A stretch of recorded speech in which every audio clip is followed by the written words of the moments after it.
All right, everyone. I'd like to welcome you to the first episode of the Mindful Hunter podcast. I'm your host, Jay Nichol. One quick note I want to make.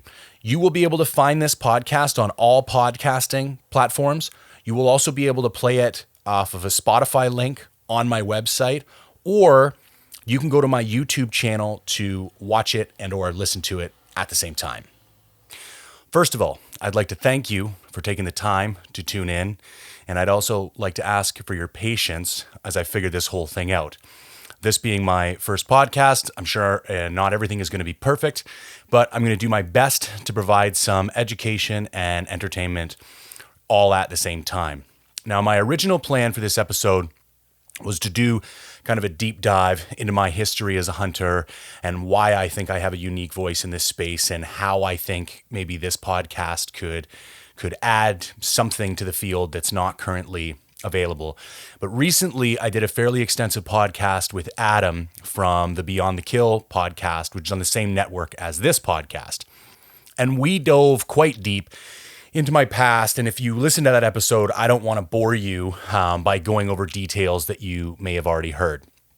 So I will give a high-level overview of my background, but I'm not going to go too in-depth. And maybe if people are interested or if they have questions later on, I'll do a follow-up episode where I'll kind of, get a little bit more in-depth into kind of why I hunt and what my background is and how I came into this space and kind of why I do what I do. I'm sure a lot of you out there have similar inspiration and purpose behind what it is that you do. So right out of the gate, I'm going to try and keep things pretty informal here. I've written some notes on my phone, so you're going to see me looking at that from time to time. I'm trying to make this as easy for myself as possible. I'm a really busy guy, but I really want to do this podcast. So I don't just want to put up some piece of crap, but in the same breath, if I try and get too perfectionistic, that will become a barrier to me actually putting this out. And there's some interesting parallels to the hunting space in that. I think a lot of people get too hung up on the perfect hunt or being perfectly prepared instead of just getting out there and trying things. So I am going to practice what I preach in that regard. And in a lot of ways, we're just going to wing it. I'm going to do the best I can. So as I said before, I appreciate the patience that you have with that. So let's talk about my background real briefly. Hunted a little bit with my family when I was 13 and 14. My old man and his father and my uncles did a yearly moose hunt. I did that twice and then I had a falling out with that side of the family. Didn't speak to them for a few years after that. And I never really hunted again until I was in my early 30s. I'm 42 now. So like 7 or 8 years of kind of solid hunting experience behind me now. Started out very typical like road hunting deer. The interesting part was I actually started out mostly doing hunting on Haida Gwaii or the Queen Charlotte Islands, whatever you prefer. And so that's kind of an interesting story that we'll save for a later date. Fast forward to now, and I'm not sure if this is a term everyone is comfortable with. My passion is adventure hunting, and that could be different for everybody. But I like to try and plan and execute kind of big, audacious hunts. And that doesn't always have to mean like a sheep hunt in, Uzbekistan. It just means that it takes me out of my comfort zone across a variety of dimensions. Normally, I like some kind of travel involved. Normally, I like to go someplace where I've never been before. And I like things to be difficult. That means I'm not always successful. But I do like that element of adventure. And I'll talk more about my past. I was a forestry engineer for a long time, so I have a lot of experience in the backcountry and with land nav. And there's a lot of reasons why I'm so comfortable in the woods, and that plays a big factor in why I'm able to do the hunts that I do. Also, I primarily solo hunt. So that's going to be something else that you're going to hear me talk a lot about on this podcast. And that's the other reason I wanted to do this podcast solo, because it continues the theme of what the mindful hunter is all about for me, which is kind of this DIY, by yourself, figure it out, kind of by the bootstraps mentality that I want to see more of in the hunting space. Because I think You know what? I'm going to save that rant for a little bit later. Suffice it to say, I think there's room for more self-inspired, self-motivated reasons for hunting in our current environment. And I'll just leave it at that.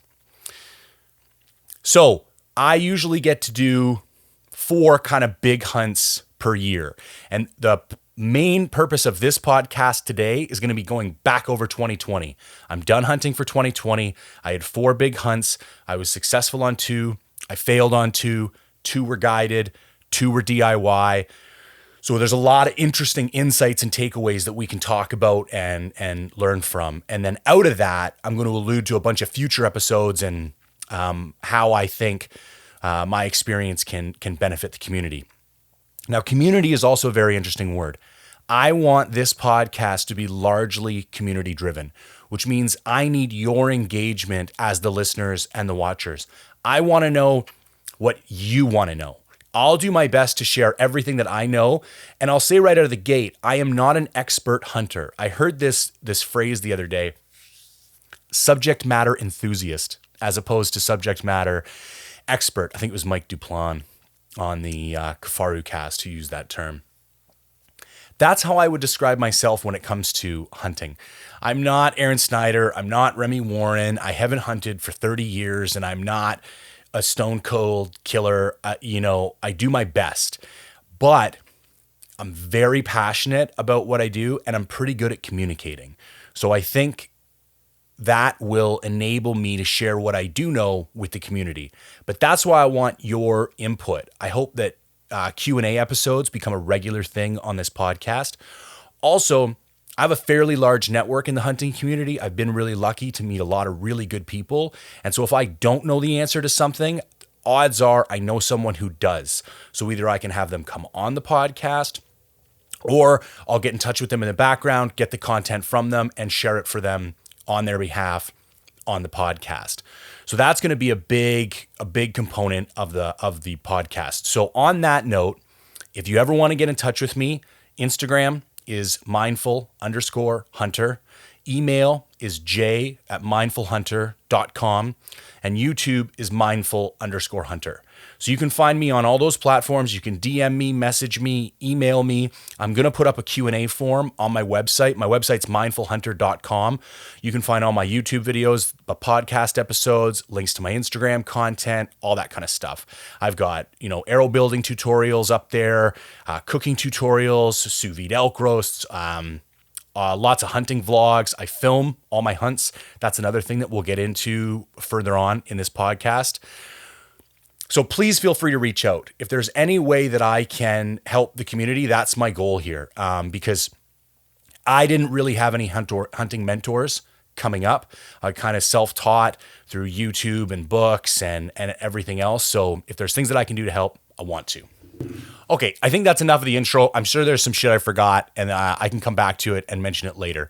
Now, the other thing I would like to do at the beginning of every week is I have 3 or 4 sections that I want to be kind of like repeat sections on the podcast every week that I'll get into. A first one is a training update. So I'm really big into physical fitness. Used to be a personal trainer. I was a sales manager at a health studio. I've written diet plans, all kinds of stuff. So I would say that I am extremely educated and experienced when it comes to physical fitness across a variety of domains. So that's something that I hope to bring to the podcast. Right now, this is kind of off topic, but on topic.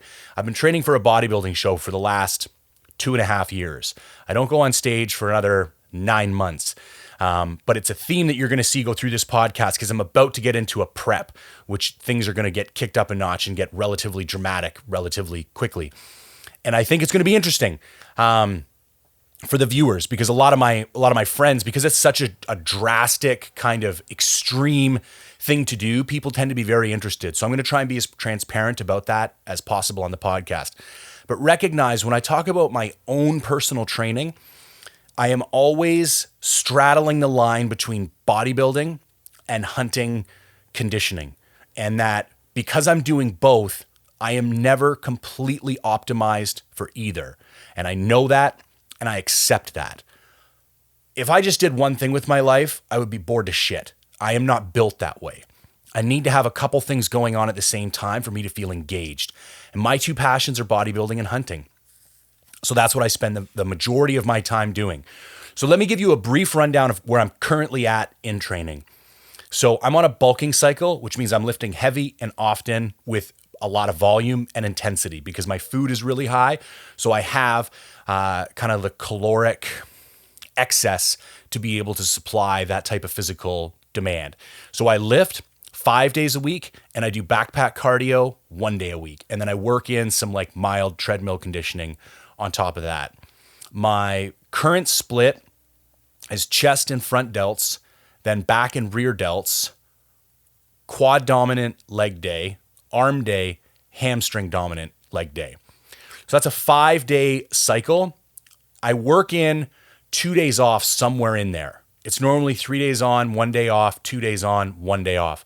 However, I'm very busy. That's the other thing. I'm a business consultant. I own my own company.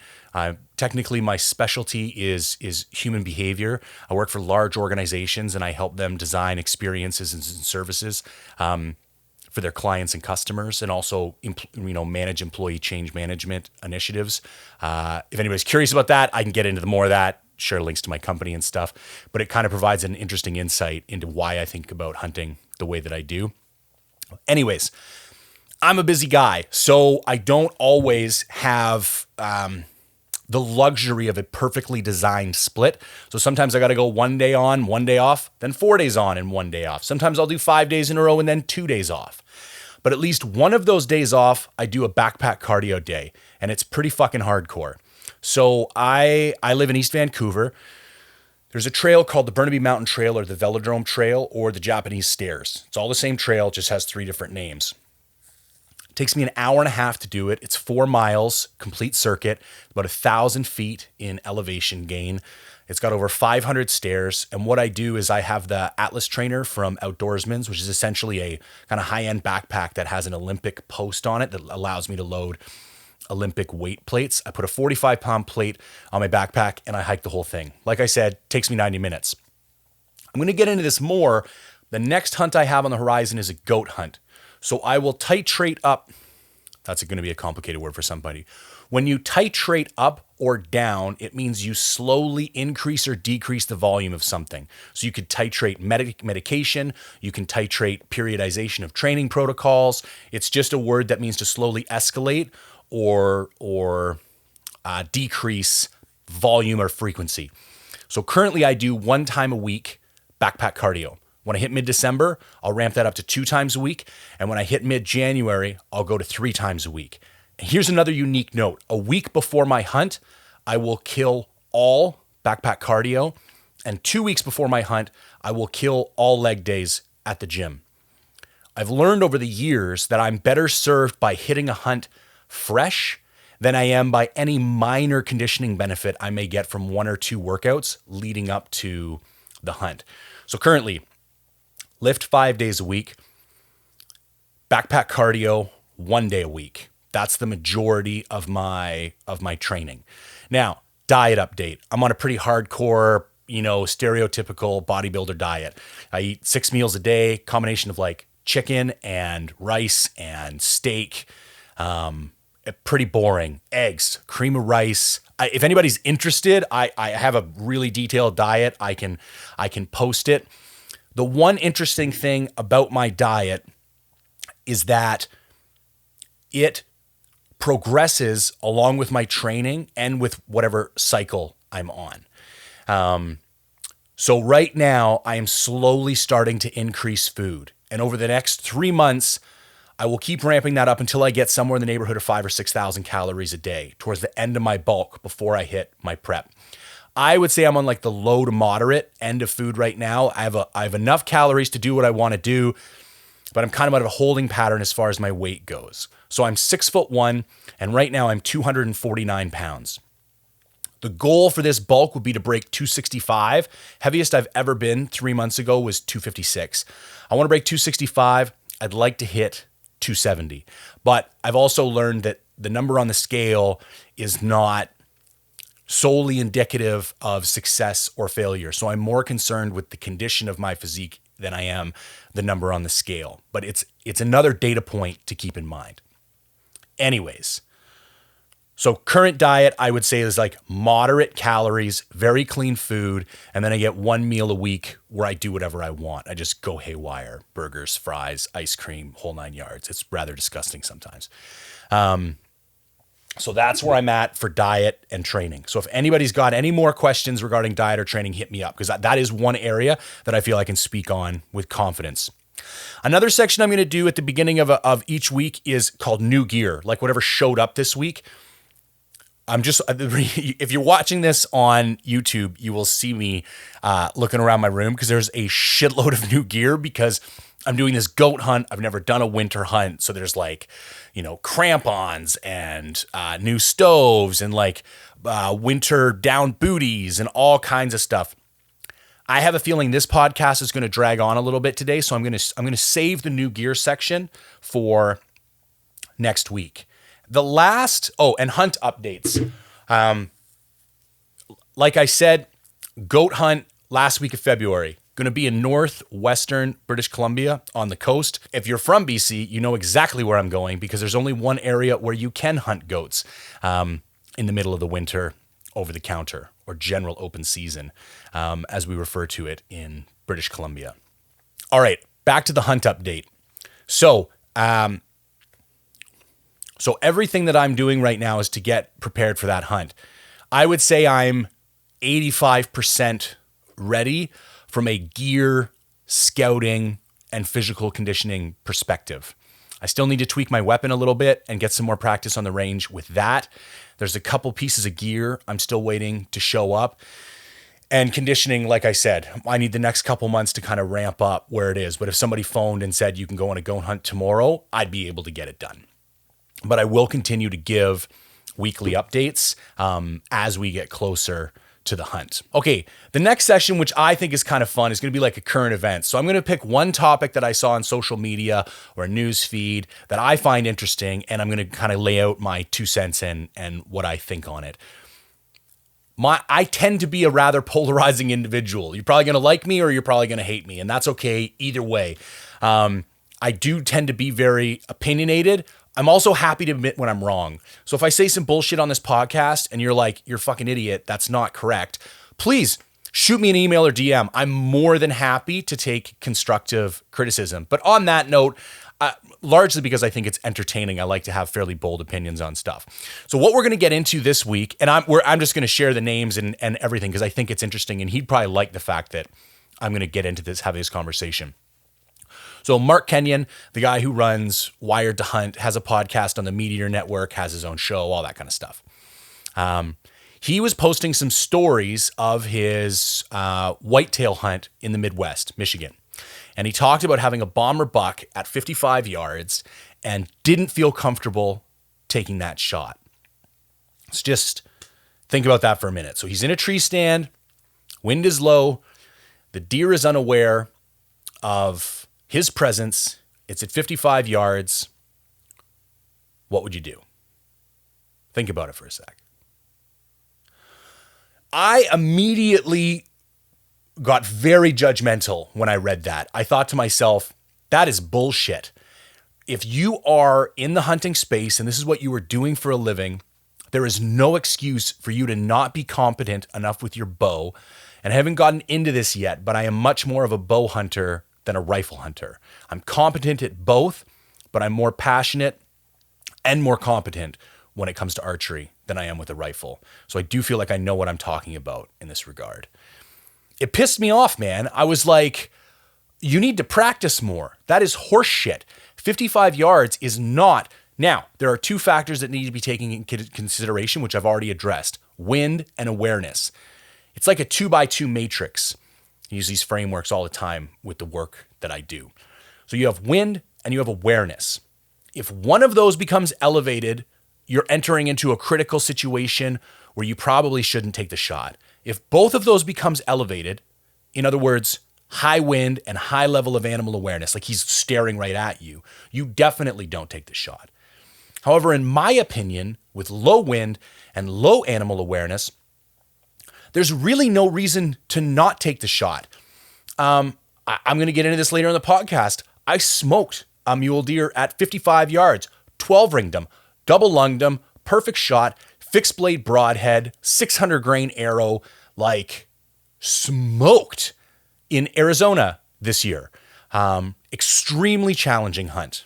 And I've only been bow hunting for 3 years. Now, I'm obsessive about practicing, but I think anybody who's been hunting for more than a couple years should be able to smoke shit inside of 60 yards. With the equipment and the information that's available to us today, I just cannot come up with a good reason to not take that shot. So that was my first reaction, okay? Some of you are screaming into your speakers right now, thinking what an asshole and an idiot I am, because I'm not a whitetail aficionado. I had a conversation with Adam Yonke about this, the host of Beyond the Kill and the editor-in-chief of Journal of Mountain Hunting, and it was hilarious. He'd actually heard a podcast with Kenyon where he was interviewing this guy, and I can't remember the name. He's just a killer from Idaho. He kills mountain whitetail. He's a stud. Anyways, Kenyon asked this guy, would you ever take a shot on a whitetail outside of 50 yards? And apparently this guy just immediately answers, never.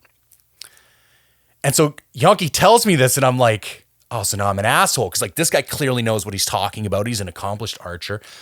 And so it kind of started this really interesting conversation between the two of us where it's like, I think there needs to be a third element to my 2x2 matrix. There's wind, awareness, and then there's like unique animal behavior. Because I've not hunted a lot of whitetail, I didn't really take into account their unique likelihood of jumping a string. Like with them, it's almost a guarantee. And some geographic areas have deer that are so reliably jumpy that I've heard of people actually aiming underneath the deer, at the very least aiming at the heart, so that when the deer drops to kind of pounce back upwards, they drop into the arrow as opposed to dropping under your arrow. So all of this is a really long-winded way of me saying, now I don't know where I stand on this, but I think it's an interesting topic for discussion. So my kind of little takeaway from this week is I would love to hear from you guys. Hit me up at any of those methods I mentioned before, Instagram, email. A, what's the farthest shot you've ever taken with your bow or your rifle, if you're a rifle guy? And what's your comfort zone? What do you tell yourself that, like for me, the max I will shoot is 70 yards. In fact, I've got a 5-pin slider on my bow, and I've never actually set it up. My fifth pin is, and I'm in meters I'm in meters on my bow. So it's actually set up at 60 meters, which is like 67, 68 yards. And I've never set up the slider because I know I'm not good enough to shoot over 70 yards reliably. So I don't actually want the temptation. So it's impossible for me to even take a shot over 70. I could hold over, but when you start getting at those distances, holding over seems like unnecessary risk to me. So anyways, what's the farthest shot you've ever taken? And what's the farthest shot you'd feel comfortable taking? And any other kind of input. And hopefully next week, I'd like to run through kind of some of the answers and see what the general consensus is among the community. I also throw into that, like what kind of animals you hunt regularly and where you're from, because I would love to see, I bet you Western guys who aren't doing a lot of whitetail, tend to shoot farther than Eastern guys. And that's not a knock on either. I bet you those Eastern guys who probably don't shoot as far is probably based on experience, and those are probably good decisions that they're making. I just think it would be interesting if there is a discrepancy. All right, so let's get into the actual meat and potatoes of today's podcast. We've got the intro out of the way, and we've got the weekly columns out of the way. So now we're getting into the actual topic of the week, which is 2020 hunt breakdown. Okay, so I did 4 hunts this year. They were all archery. I did Arizona mule deer, which was supposed to be a Coues deer hunt. I did BC spring black bear, BC elk, which was supposed to be Idaho elk, and Alberta mule deer. You're going to notice there was supposed to be 2 U.S. hunts. I do a shitload of hunting in the U.S. for a variety of reasons. I'm going to get into that in a later podcast, and I'm actually going to do a whole series of how to hunt in the US for a Canadian citizen. People hit me up all the time and they think it's super complicated, and it's not. It's surprisingly easy. I'm going to get into the point systems, point building strategies, all that kind of shit. So stay tuned for that because I think that's going to be really interesting and helpful for a lot of people. Let's dive right in. We had Arizona mule deer. This was a guided hunt. My buddy Tim Winslow owns a company, Arizona Trophy Outfitters. I've been down with those guys twice. Super affordable hunt. As far as guided hunts go, it's like $3,500 US. These guys are awesome, super laid back, super fun to hang out with. If anybody is interested in this, and they typically go coos, it's an over-the-counter tag. It's like $300. They're super fun to hunt. You're going to get stalks in every day. Success rate is really low. I'm going to be honest. Coos deer hunting with a bow is fucking hard, man, on a lot of different levels. But I highly recommend it. So if anybody wants like a warm intro to Tim, let me know. I'll probably even get you a bit of a discount if just because he's a bro. So yeah, hit me up and I'll do the intro. He's an awesome guy. So Chad, the guy who guides me down there, love Chad, brother from another mother, awesome dude. I was supposed to be going for coos deer because that's kind of my passion when I go down there. But he'd been onto this big mule deer buck. So when I got there, he's like, hey, I think we should focus on mule deer this week. I was like, fine with me, man. I mean, I'm happy just to hunt. So, and let me talk about guided hunts for a minute. I just did a big rant on one of my hunting videos about this, so I'm going to cover it quickly. I have no problem with guided hunts, and I have no problem with people who choose to do guided hunts. For me personally, there still has to be some type of elevated level of challenge. Like, this is going to come out the wrong way, but like a whitetail tree stand guided hunt really doesn't do it for me. You take a place like Arizona and you go hunt public land, over the counter tag for mule deer or coos. I don't care what guide you go with. You need to be a stud to take down one of those deer. The spotting is incredibly challenging. It's hard to find those deer. The stock is ridiculous. I've probably put 25 stalks in ground, and I've had one successful one. So that's kind of the filter that I run hunts through. I will do guided hunts from time to time, but it has to have that element of challenge to like really get me fired up. So we were on day 4 of the hunt, and every day had been like rinse and repeat. Same thing. Wake up at 4 a.m., drive to the hill, hike up to the top of the hill, glass all day, find some deer, send me down on a stalk. Usually got 1 to 2 stalks a day, sometimes 3. Never really got inside of 150 yards on anything meaningful for the first 4 days. And then the morning of day 4, everything just fell into place. This whole hunt is on my YouTube channel. So if you want to go watch it, you can see the whole thing kind of unfold for yourself. I'll just give kind of the high level takeaways. I'm trying to think like what's important from a strategy perspective. Okay, first of all, wind is king. You can try and fight it as much as you want, but if the wind is not in your favor, just don't bother with the stalk.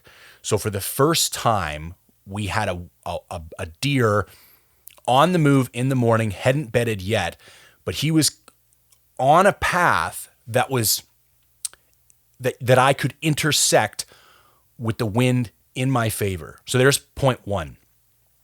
Point 2, you got to take care of the noise factor. I wear these things called sneak techs. They're like big puffy Berber fleece slip-ons with like little bungee cords that go over your hiking boots. I like it better than like I know there's like badasses like Remy and stuff who are going in bare feet or socks, but like, man, I don't know if you've hunted in Arizona, there's no fucking way I'm taking my boots off. You'll end up with a 3-inch cactus spike through your fucking foot. So I wear these sneak tech things. So I handled the noise. I had the wind in my favor, and I was very patient. I think the one thing about, especially like a desert mule deer specifically, because it's so quiet out there and you don't have, so the weird thing about Arizona is that the mule deer are down in the flats and the coos deer or the whitetail are up in the mountains. And when you're hunting down in the flats, you don't have the topographical advantage. So you can't swing around behind up on top of a hill and cover a bunch of ground and not worry about them hearing you. Like, you're on the same level as them. So everything that you do has to be far more intentional. And this is where you have to give some credit to your spotter, because it's incredibly difficult once you're in the flats to know where you are in relation to where the deer is. And that's where your spotter really comes in handy. And I'll freely admit it, I could not have put that deer down if it wasn't for Chad's assistance. And I'm extremely grateful for that. So anyways, that stalk was close to 500-600 yards and took me over an hour and a half. And it was literally like moving 5 or 10 yards at a time. Deer would move a little bit. So there was 2 bucks with 17 does. It was a gigantic herd of deer. And I just kept inching my way closer. They kept feeding closer. I would inch closer. They would feed closer. And we just slowly and we weren't headed directly at each other. We were coming at each other kind of on an angle.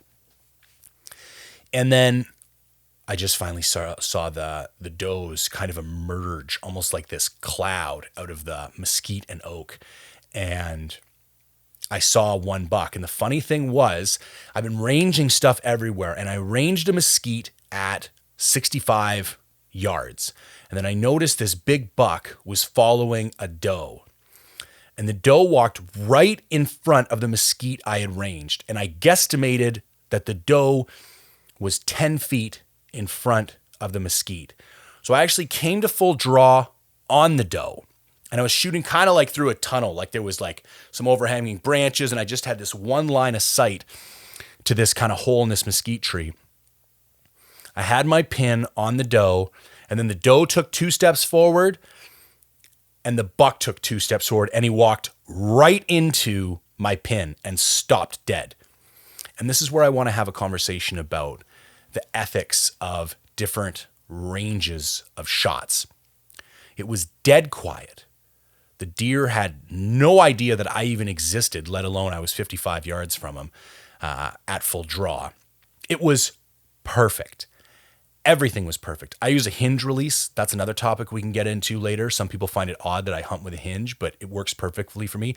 Shout out to Joel Turner for that. I went down to his house. He kind of forced that on me, and it's one of the best things anybody's ever done for my archery. And yeah, just came back, squeeze, pop, went off, drilled him, passed through 55 yards.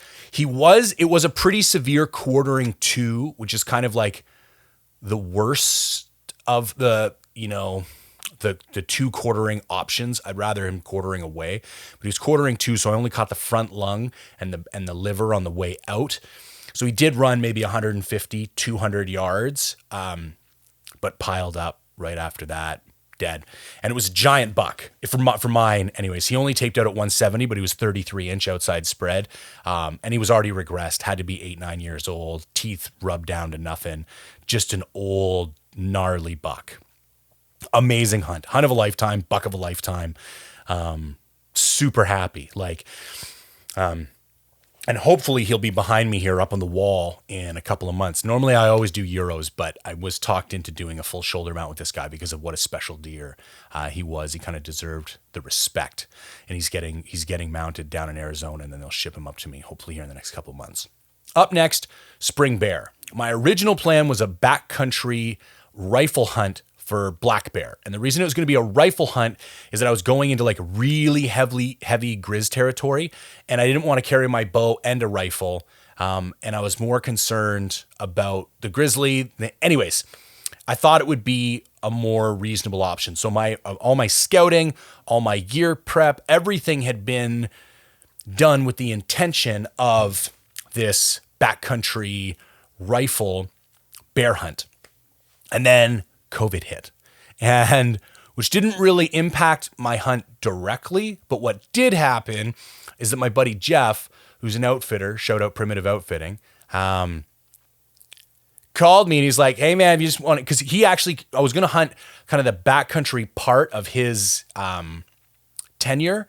So I was already headed up to his place. And when I got to his place, He's like, listen, man, there's nobody here. So normally, because the original intention was if I was up in the backcountry, I wouldn't interfere with any of the bears that his clients would be going after. So he didn't mind. In fact, he invited me to go do that. But when he didn't have any clients because of COVID, the higher bear numbers actually reduced the moose calving success. So it was actually a benefit to him to have more people in his area knocking down some of the black bear numbers. So he's like, listen, man, you can do whatever you want. I would just stay down here at the lodge and day hunt from here if I were you. And that sounded like a phenomenal opportunity to me. I'm not going to pass up. Like, this is prime, BC black bear real estate. Like, it's off the Fraser Valley. Like, it's some of the nicest black bear hunting in the province. So I wasn't about to turn that down. So this whole hunt is on YouTube as well. So if you want more information, you can go and watch it. But basically, I hunted hard for 5 days. Why did I say I hunted hard? No, I didn't. It was not hard at all. I slept in a nice cozy bed every night, went out to the field around 1 or 2 in the afternoon, sat on a stool and glassed, or drove logging roads and glass. Like, it was one of the easiest hunts I've ever been on in my life. I guess the difficult part about it was like holding out for the right bear. And then when bears did come along, actually being able to make a decent play on them, because I did have an opportunity on a really big black bear, and I did take a shot on my rifle and I missed. I skinned his ass. You can see pictures of it in the film. It's pretty hilarious. I guess it's not hilarious, but if you're going to miss, you might as well really miss, because then you don't have to worry about leaving a wounded animal. Anyways, on day 5, I was headed to the fucking grocery store, and out of nowhere down this logging road, I see this beautiful cinnamon boar. And basically I was able to stop the truck, walk down the logging road a ways, and I smoked this bear at 30 yards with my bow. Didn't run 15 yards and piled up, double lunged him. Beautiful cinnamon boar. Awesome hunt. Had so much fun. That rug should be done sometime soon too. If you're in British Columbia and you want taxidermy work, I highly recommend Ray Weens. He did the black bear that's hanging behind me on the wall, and the quality of his work is just outstanding. So anyways, that black bear hunt was phenomenal. That's another hunt that is an option to do guided that I would highly recommend, especially for early archery hunters, like archery hunters who are just getting into it, because bear are not the hardest animal in the world to hunt with a bow. There's some elements that make it an easier hunt than most other animals. So it's a great first animal to take with your bow. And I think Jeff charges $3,500 US for a hunt, which is super reasonable. Awesome guides. Jeff is an awesome guy. So I highly recommend that. So same thing, if you want a warm intro, hit me up and I'll put you in touch with Jeff. He's a great guy. Probably learned more from Jeff about hunting than I have from anyone else in the industry. Super cool guy. Okay, so there's BC black bear. So up next we have archery elk in September, which is kind of like my flagship hunt every year. I get super excited about it. Last year I went to New Mexico and smoked a 6-point bull with my bow. It's kind of the hunt that my year revolves around every year. I love it. I love it for the physicality. I love it for the challenge, the calling, like everything about it. And this year, for the first time, I was taking a partner. So all summer we had this, like, it was so much fun, like texting back and forth, talking about gear, talking about scout plans, trying to find tips from locals. Like, we were originally supposed to go to Idaho. COVID kicked off. Couldn't go to Idaho, couldn't cross the border. So decided to go to northern BC, put together a great game plan for that. Like, even I love prepping for hunts. You're going to notice that on this channel and on this podcast, there's going to be like a lot of hunt prep episodes. I love the gear. I love scouting. I love everything about it. I don't want to say more than the hunting. I don't love anything more than the hunting, but it's a close second. So, we have a great time prepping for that hunt, and then we go on the hunt, and it is a ball buster. We We didn't get an elk. We hunted our asses off. I think I did 191 kilometers. I walked 191 kilometers in 10 days. Dylan, the guy who came with me, ended up having a knee injury and kind of bailing on day 4. And it was a 10-day hunt, so I hunted the last 6 days solo. There's a 4-part series up on my YouTube if you want to watch of this hunt. So I'm not going to go into like crazy amounts of detail about the hunt. I'm trying to think of what's important. The important part was I didn't quit. I mean, when I first started hunting, especially elk hunting, I got been that guy, man. You get to like day 3 or 4 of a 7-day hunt and you kind of just quit mentally. Like you give up and you just phone it in for the rest of the couple of days, or you just go sit in a hotel or like, and that shit doesn't happen anymore, man. I refuse to quit. If anything, I start hunting harder. I used to compete in jiu-jitsu. So if anybody else has competed in jiu-jitsu or any type of combat sport, when you feel your opponent start to give, no matter how tired you are, you get re-energized. It's a weird feeling. Like, 'cause you start to feel their will falter, and that energizes you somehow. And you just get this reserve of energy from somewhere that you didn't even know existed. I kind of feel that way about hunting. When I start getting that second half, I get new legs, and it's like, all right, let's fucking go. So anyways, that's kind of the big thing there. I did everything I possibly could. I mean, the tough part about up north is like you're battling guys on horseback and in jet boats who have rifles. And there were close calls where they blew out whole basins because they shot one with a rifle. And it's like, listen, I will soften my opinion somewhat. If you're enjoying what you do and it's legal, I support you 100%. I will just say that for me, shooting an elk in the rut with a rifle is not something I'm interested in doing. And to be completely honest, I won't go back into that area because it's just too hard to compete with guys on horses with rifles when you're on foot with a bow. That's just what it is. I may go back there again. I go back there with a horse and I'd take my bow because I know I could get places where other people aren't going, especially once you put in the hiking component. Anyways, that was what it was. It was fun to have a partner. There was some frustrations with having a partner. I'm not going to lie. I like doing shit on my own. I never have to worry about anybody else's opinion. I never have to worry about compromising or hurting people's feelings no, I do what I want, when I want, how I want. Yeah. If anybody's got any specific questions about elk hunting or archery hunting or backpack bivvy hunting, that's the other thing. That was a bivvy hunt.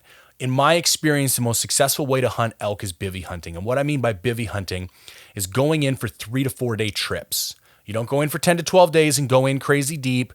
You don't truck hunt. You do a hybrid. Put 3 to 4 days food in your backpack. You hunt all day. You roll out camp. Go to sleep, wake up, pack up camp, hunt all day, roll out camp. Rinse and repeat. Do big loops. Cover as much ground as possible. The biggest thing I learned after years of hunting elk is don't start hunting elk until you find elk. And I know that sounds like a weird thing to say, but I used to start hunting an area as soon as I got out of the truck. I would take way too much time or I would go in way too deep, and there wasn't the sign there to support that decision. So now what I do is almost like scouting. Like I bust ass and cover ground. Hike, bugle, hike, bugle, hike, bugle, hike, bugle until I hit sign.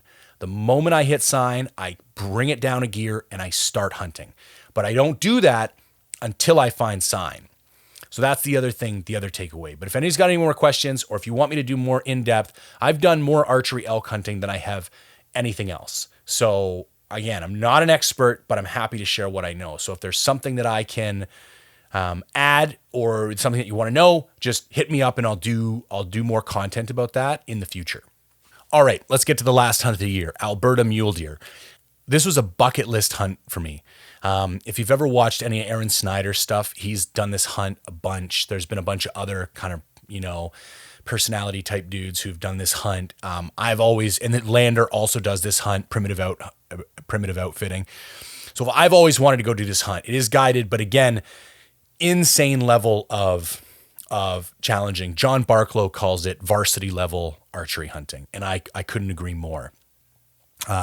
Yet again, I was unsuccessful. I failed, definitely due to technical skill. I had two good opportunities, and I fucked up both of them. I didn't do anything extraordinary to fuck them up. I'd say I had it 98% right. It was a very, very small, and I didn't even know it was an error until afterwards. It's almost like, I don't know what the analogy would be, but here, you know what I said to Jeff one night when we were back at the hotel? I said, you don't just have to be perfect on this hunt. You have to be perfect and have a little bit of luck. And that just didn't come together for me on that hunt. Extremely challenging. It was crazy cold. With this hunt, you're basically glassing all morning from like sunup, which is maybe 6:45 to 7:15, depending on the day. And then you glass until like 9:30 or 10, maybe 10:30. By 9:30 to 10:30, the bucks have normally bedded. They've normally gone into a coulee or they're in some kind of red brush. So the whole goal is find a buck in the morning, follow him to his bed, and then depending on his bed, you either back out until the afternoon and make a play so that you're there when he stands up to start feeding again around 4 to 5. Or if he's not completely submerged in red brush, you can make a play on him earlier in the day. So it's pretty active. Like Ryan was my guide, super good guy. We were active all day, every day. Like it was a ball buster of a hunt, covered a ton of ground, saw a ton of deer. Didn't really see any giants, like maybe one 180 deer, and the rest were like kind of all 130, 140s. But saw a ton of deer, had a great time. You know, I used to only think a hunt counted if I was like suffering the whole time. Sleeping in a tent, cold, hungry, tired. But now I have these hunts, Arizona's like this too, where you're in camp at night, there's other dudes, you're eating dinner together, there's fellowship, you're hanging out. And I've started to recognize there's a place for those type of hunts as well. And I enjoy those as much, if not more than I enjoy the contrast. I like having both types of hunts. And I'm going to get into hunt planning, like annual hunt planning in a later episode. And I've started taking that into context now, like specifically placing different hunts for different reasons throughout the year to satisfy, different desires as far as hunting goes. I learned a lot about stalking in Alberta that I need to improve. I learned a lot about glassing, different techniques, like staircasing down into coulees and stuff like that. Yeah, it was a really enjoyable hunt. It was frustrating. Like there was times when I was like really pissed off. I tend to get very angry when things don't come together for me. That tends to motivate me, so I don't mind getting angry, especially when I'm by myself, because I find it drives me a lot more intensely. Yeah. That's not a cheap hunt, so it's $6,500 US. I probably won't do it again simply because I find it hard to justify. I'm not rich. I do fairly well, but I'm not, I still care very much about the money that I spend. So that's a lot of money for me to spend on a hunt again. But I'm very glad that I had the opportunity to go and do it. And who knows, I may go do it again. I have a way of talking myself into making bad decisions from time to time.